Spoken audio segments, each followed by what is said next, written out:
Bonjour à tous et bienvenue dans cet hebdo des arrivages numéro 13.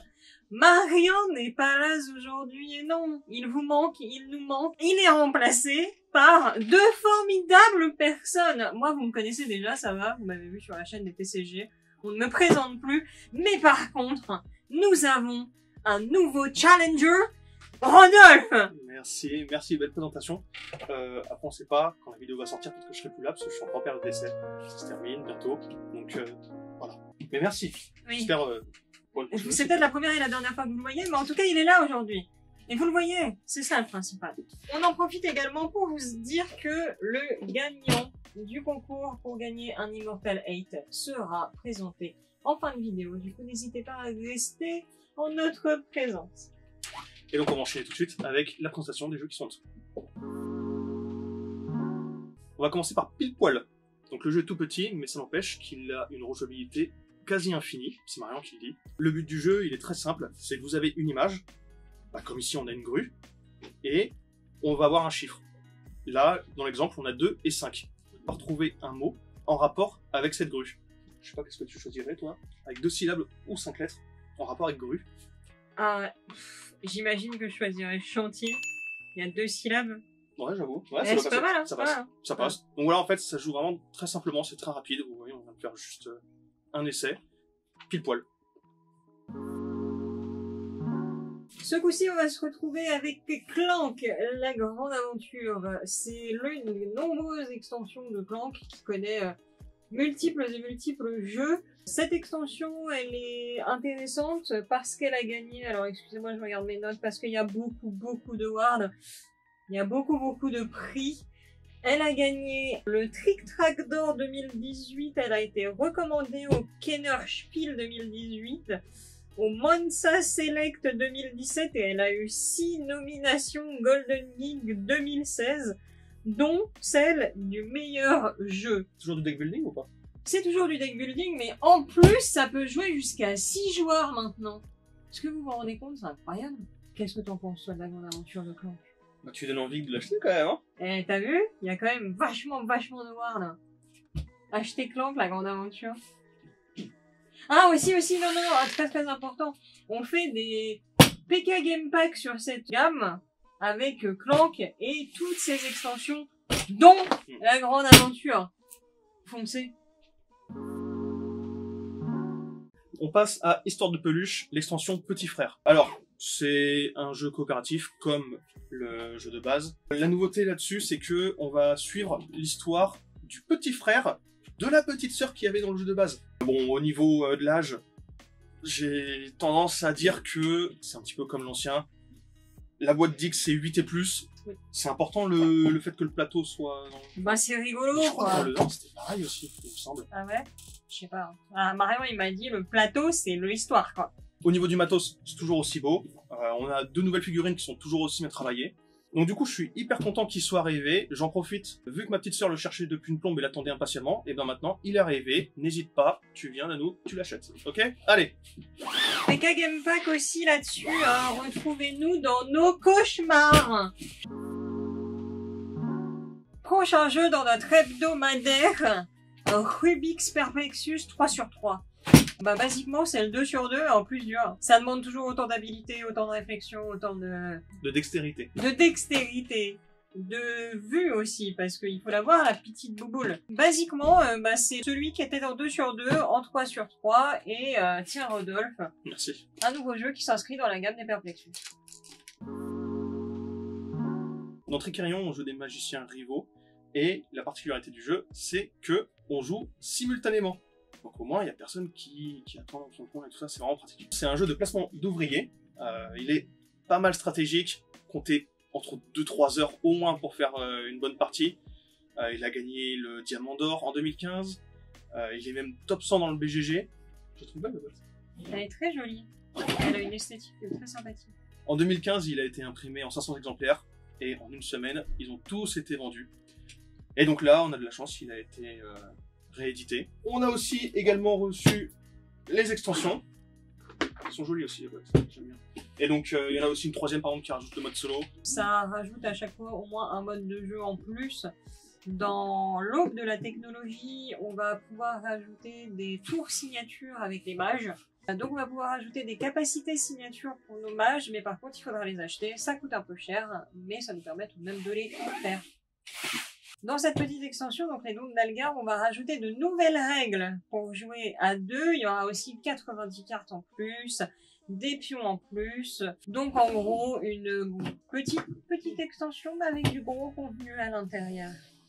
Moi, il me fait penser au Prestige, le film. Ça reste des magiciens rivaux. Tu l'as vu? Alors, non, je l'ai jamais vu. On m'a déjà dit que c'était mauvais, mais je l'ai jamais vu. Je dois le voir avec Arnaud depuis 1000 ans, mais il y a eu le confinement entre temps et puis il y a eu le couvre-feu. Et c'est pas ma faute. Excusez-moi. What? C'est le nouveau jeu d'ambiance qu'on a reçu. Ça se joue vraiment avec que de la communication. Et explique-nous vite fait comment ça fonctionne, s'il te plaît, Alexis. Ça se joue en équipe. Vous avez, et vous seul, avez une situation entre les mains. Et vous avez des objets pour les faire deviner à votre équipe. Et par rapport aux objets que vous donnez à votre équipe, ils devinent la situation. C'est un jeu qui est complètement déjanté. Imaginons, vous êtes sur une île déserte. Vous avez un mégaphone, une bière et des sushis. Et bah le mégaphone, ça va vous servir à rien. Mais du coup, vous allez dire à votre équipe, j'ai des sushis, j'ai une bière, où suis-je? Généralement, on galère à trouver, mais là, bon, on peut trouver l'île déserte. Il y a des indices aussi, et il faut être plus rapide et plus perspicace que l'équipe adverse pour pouvoir gagner. Et c'est comme ça qu'on gagne. What?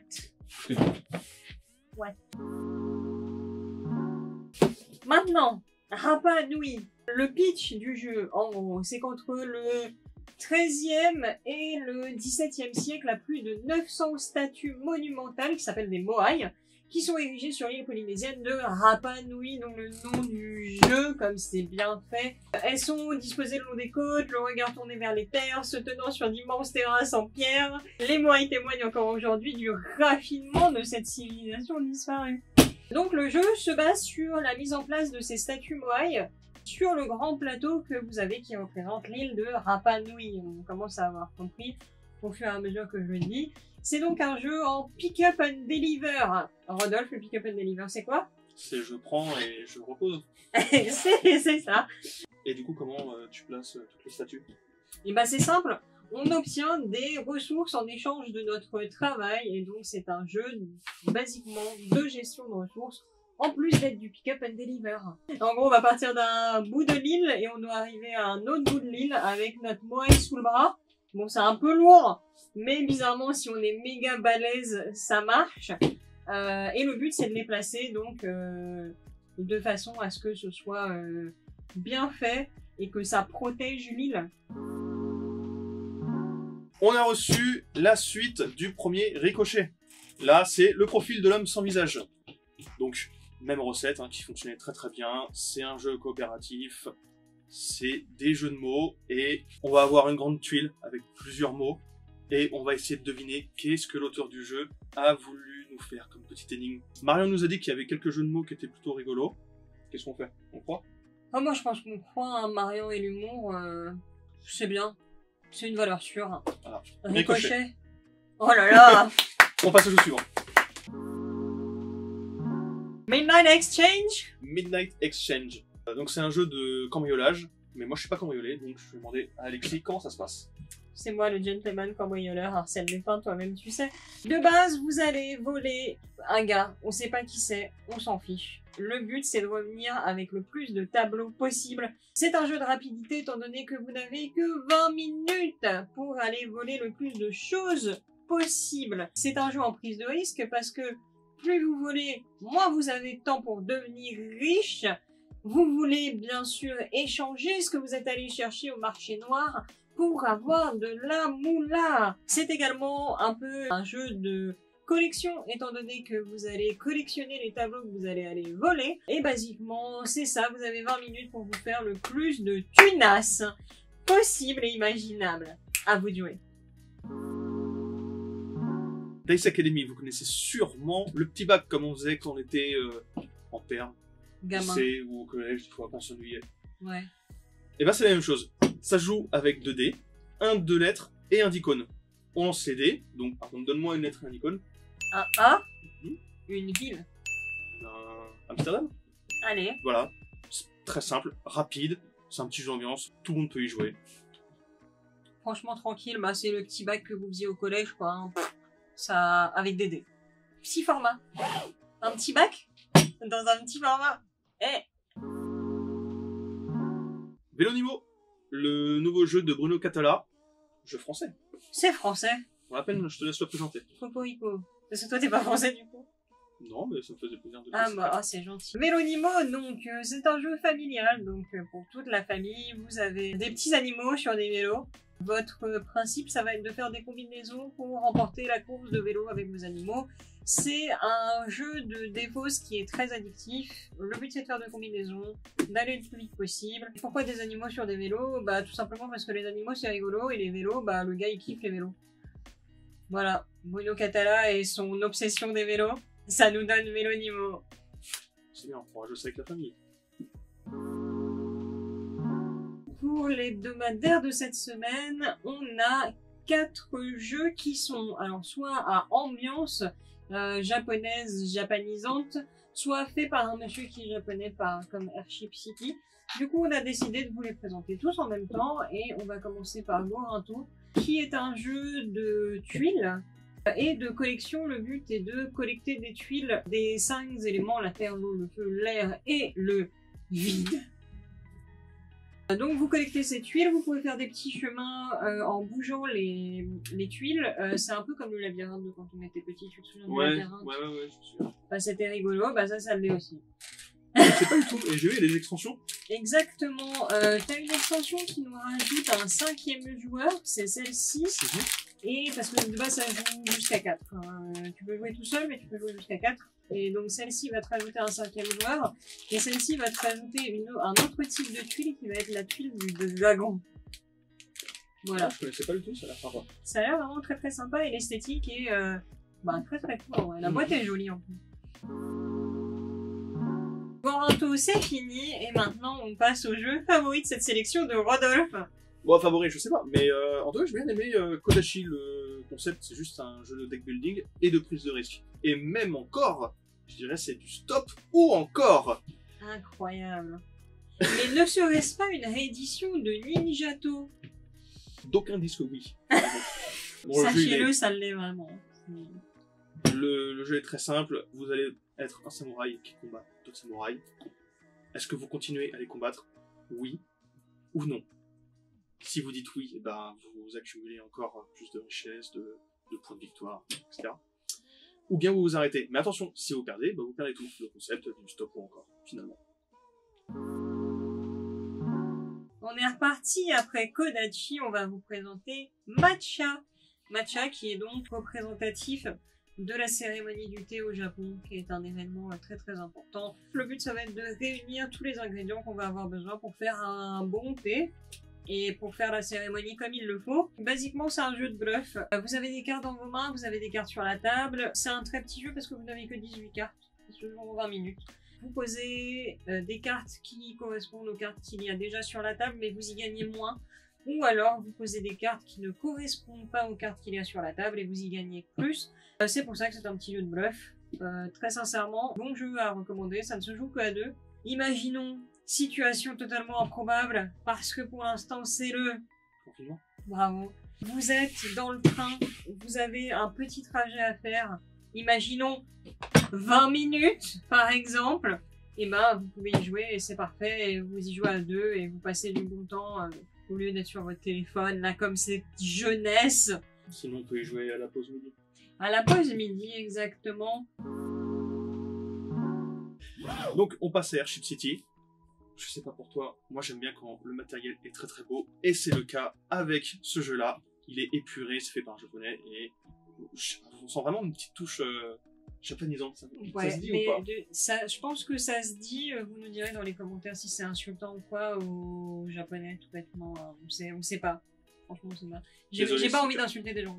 Mais c'est propre, hein, quand on l'avait ouvert tout à l'heure, il est vraiment propre celui-là, hyper épuré, vraiment, je trouve ça super cool. Pour en revenir un petit instant sur le matériel, il est très efficace. On a des plateaux qui sont très beaux, bien faits, des jetons qui sont très beau, bien fait. C'est basiquement un jeu dans les airs. Il va falloir placer son économie, ses jetons, essayer de commander une flotte de dirigeables, collecter des ressources, les transporter dans d'autres locations et créer bien sûr des nouveaux dirigeables pour que votre population puisse survivre dans les airs alors que la Terre a implosé.